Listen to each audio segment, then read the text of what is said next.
what's happening with Queensland land tax, how it's changing right now in 2022, and essentially what is it going to mean for all the property investors.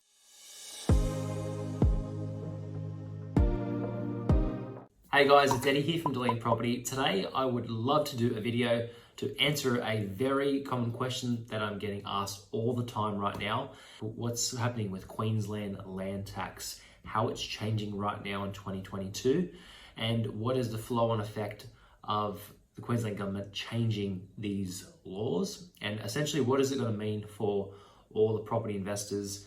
As an example, all the clients that have bought or property investors that want to buy in Queensland, what's it going to mean for myself over the coming years, months, etc. So they've changed the laws and rulings. So in Queensland, previously, you would only pay land tax if you go over a threshold, and the threshold was for individual people. If it's like the property ownership is owned in individual or joint names, if it was over like roughly 600,000. So take all the rough numbers that I'm saying today with a grain of salt, because sometimes there are slight variances in them based on if you're buying a property in a company or a trust or an individual name, etc. But roughly previously, there was a threshold of about 600,000 worth of land, roughly, that you could own in Queensland before you would cross that threshold and before you would start paying land tax on it. Now, for those of you that don't know what land tax is, essentially it's another tax that you have to pay to the Australian government for basically owning that amount of land. So let's say, as an example, you own $1 million worth of land, a property, and the land content only. And I'll explain this a little bit more in depth in a second. But basically, if you own a property and the land value is $1 million and there is no threshold hypothetically, usually the land tax percentage is roughly sometimes between 1% and 2%. I believe in some states it's 1.6%.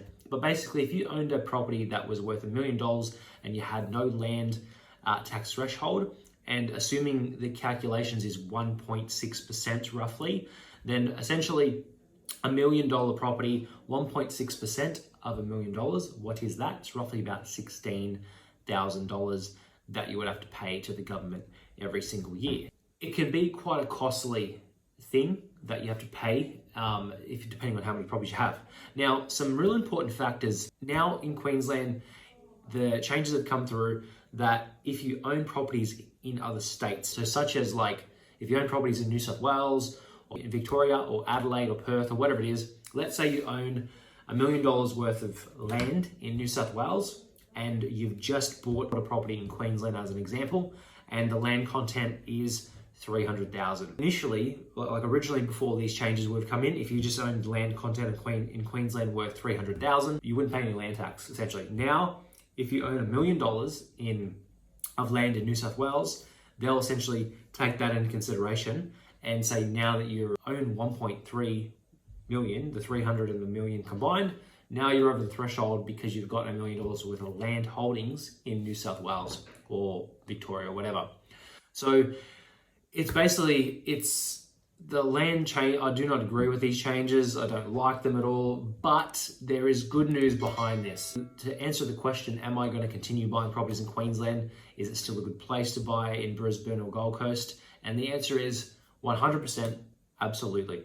I'm trying to buy another 5 or 6 properties in Queensland right now as we speak, and we buy hundreds and hundreds of properties throughout different states, but Brisbane is a big one that we buy in.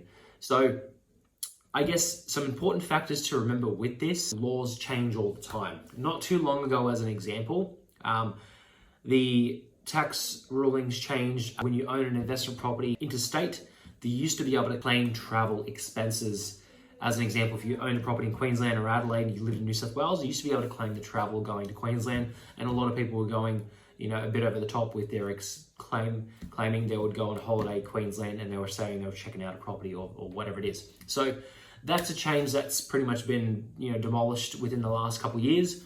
Also, like different tax rulings and changes have been made in terms of depreciation benefits. So there's always different changes. I guess what I'm trying to say is, like, different laws get passed all the time. Changes happen all the time. And the main thing is how you adapt and how you see the opportunity in it and how you move forward from it. You can't just pack up and say, okay, well, this law and this change has happened, and therefore I'm never going to invest in that area or in that location, or I'm just never going to invest and just say it's all too hard and I'm not going to do it. That's not a good mentality to have. I would say it's a very poor mentality.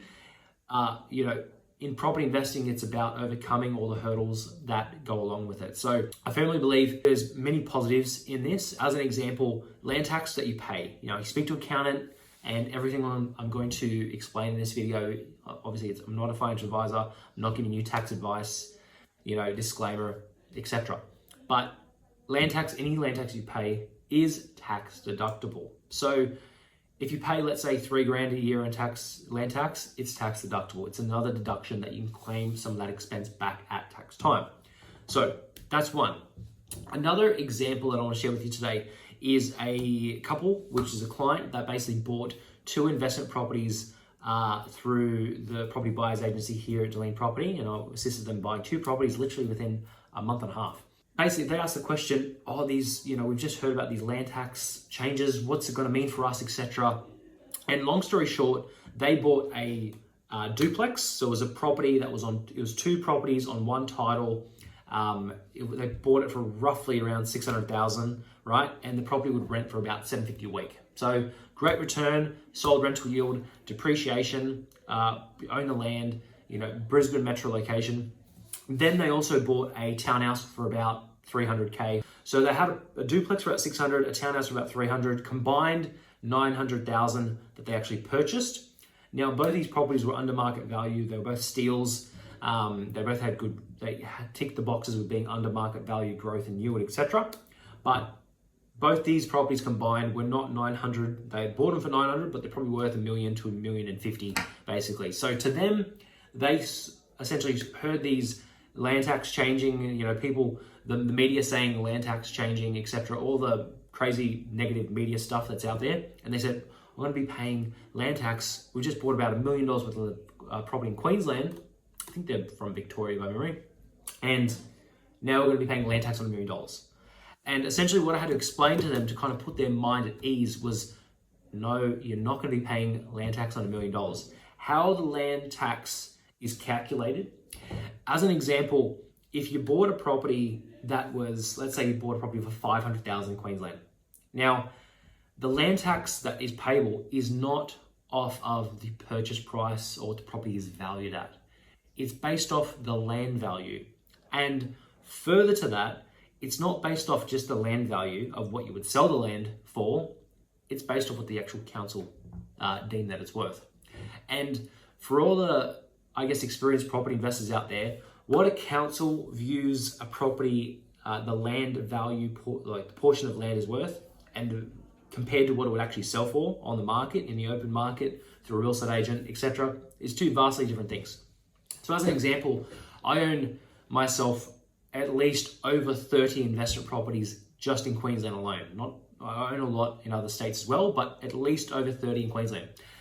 A prime example is I've got a property in Queensland where it's probably worth about $550,000 as an example, one of them. Now, the land content of that kind of property, I'd probably just sell the land on its own for about $400,000 to $450,000. So the property that I bought is mainly land content, right? When you get the actual council rate notices, they give you the rateable amount of what the land value is worth. Now, the land value is only probably worth $220,000 for what they say, but in the open market, they would sell for $400,000 to $450,000 just the land all day, every day. So generally, long story short, to keep these things simple and cut straight to the chase, the land value that the council value the land off that you're getting taxed on is generally like half or 50 to 60% of the actual land value of what it would actually sell for in the open market. If you actually check on RP data or you actually get your council rate notices, it'll actually tell you how much the actual council value that land for. So what they value the land for is significantly different to what you actually pay for the property and what you can actually sell the land for on its own. So that's a big thing. So the $1 million worth of property that they bought, bear in mind, one was a duplex, it was about $600,000. The land alone would probably be worth about 450, but the council only value the land at about 230. So the council is significantly undervaluing the land from the get-go anyway. So they're only going to pay, hypothetically, the land tax on 220,000, not 600,000. Further to that, they bought a townhouse. So the townhouse they bought was about 300,000. It's probably worth 370, 380 very easily. So they bought about 70 to 80 grand under market value. Absolutely steal. Had about a 7 to 8% yield. You can get to the city within 20 minutes. Now that property, the land content based off the council was only about 70,000. So I guess out of $1 million worth of property they bought, the council have only valued technically the land, which is significantly undervalued, at like 320,000. So it's very minimal. So that's one key factor that I want to explain to you today, is that the land portion is just from what the council deem it is. It's not what the property is actually worth. It's not what you would actually sell the land for. Another key aspect to this conversation is in Queensland, as an example, there is a massive shortage of properties, right? So you've probably heard that there's a lot of builders and construction companies out there that have gone bankrupt. Inflation is going crazy right now. So buying a property in Brisbane, Gold Coast, in metropolitan kind of greater Brisbane CBD kind of area, within 15 minutes, 20 minutes, 30 minutes, 40 minutes, whatever it is, there's a massive undersupply of properties for sale. There's a massive undersupply of properties available for rent, and rents have increased substantially, and are increasing substantially right now. I've seen rents increase between 30 to 50% in the last 12 to 18 months alone. Out of the properties that are in Queensland, I'd say about 25 of those properties the rents have increased probably about $100 per property out of about 25 of them. So what does that mean for me as an investor? In the past 18 months, I probably had 25 properties go up, rent go up between $80 to $120. So the average is about $100 rent go up. So out of 25 of those properties, that's an extra $2,500 in cash flow that I'm getting every single week. So the rents are dramatically going up, and again, that can compensate for any land tax that you may or may not pay.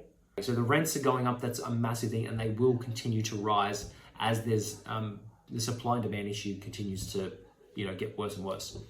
So the rents increasing is a big one as well. So guys, to summarize, the Queensland government changing the ruling of land tax and things like that, there's always going to be ways to make money in real estate. There's always going to be ways to benefit and try to build that property portfolio. So you've got to always look on the bright side. You can't use it as another excuse to put it off. And I firmly believe that, as an example, right now, 2022, the next 10 years, now it's about 9 to 10 years away. You've got the Olympic Games happening. Queensland still leads the country in population growth, infrastructure, state that most people migrating to. So, and affordability is one thing, but also the rental yield. So if you're buying a property, as an example, in Queensland that's very affordable for $350,000, you can get on average about a $450 per week kind of rental return. So the yields there, 7, 8%, 6%, they're by far more than what we're seeing in Sydney or Melbourne, things like that. So I'm still buying property. I still want to buy a lot more. And anyone that's bought property in the last 2 years, the properties have jumped up already 30, 40%. So even within the last 6 to 12 months, Queensland and Adelaide have outperformed pretty much Melbourne, Sydney, and all the rest of it. So I hope this video helps. Definitely don't let the changes, steer you away from investing in Queensland or anything like that. It's an amazing market to get into. I would buy as many properties as I could there personally. Obviously, as part of a portfolio, you want to diversify and buy properties in different states, but I want to get another 30 properties just alone in Queensland. So hope this video helps. Thanks so much for watching, and I'll see you in the next one. Bye.